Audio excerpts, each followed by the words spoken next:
মাতার সেবা করা এখন আমাদের কর্তব্য। আমি এই শপথ নিচ্ছি যে আমি পরিচ্ছন্নতার প্রতি প্রতিশ্রুতিবদ্ধ থাকব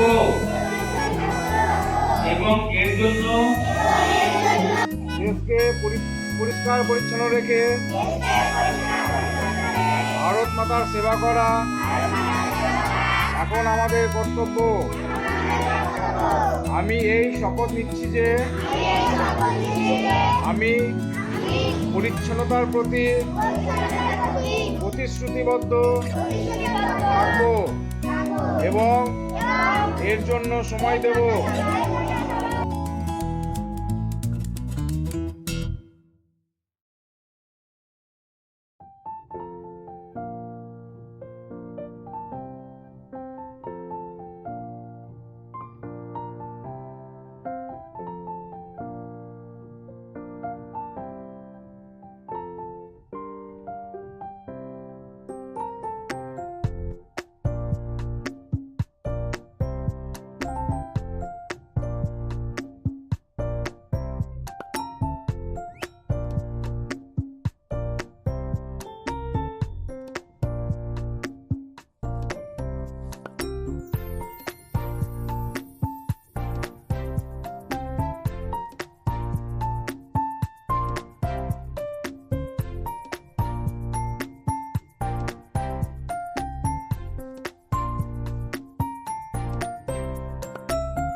একটা আমাদের প্রোগ্রাম চলছে স্কুলে।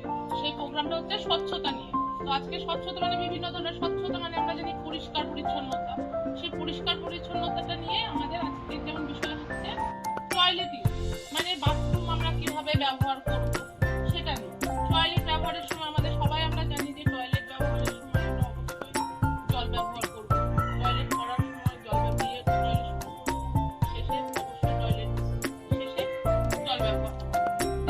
জল নষ্ট, আমরা সবাই কিন্তু বাড়িতে বেশিরভাগ জনই যখন দাঁত ব্রাশ করি, বাসন ধুই, কাপড় কাচি, আমাদের কিন্তু কলের ট্যাপটা কিন্তু সবাই সবসময় খুলেই রাখি, কেউ কিন্তু একটু বন্ধ করি না।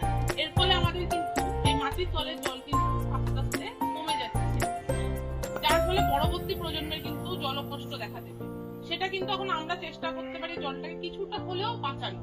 কিভাবে বাঁচাবো? যখন আমরা দাঁত ব্রাশ করবো, কলটা ছেড়ে ব্রাশ করবো না। দাঁত ব্রাশ যখন ব্রাশ করছি বন্ধ রাখবো, যখন প্রয়োজন হবে তখনই শুধু কলটা খুলবো। বাসন ধোয়া, থালি ধোয়ার জন্য কি করবো? বালতিতে জল ধরে নিয়ে তারপরে আমরা বাসন টাসন মাজার পর সেই জলটা ব্যবহার করবো। কাপড় ধোয়ার জলগুলো ফেলে না দিয়ে এখানে ওখানে আমরা সেই জলকে আবার গাছে দিতে পারি, বাথরুমে ব্যবহার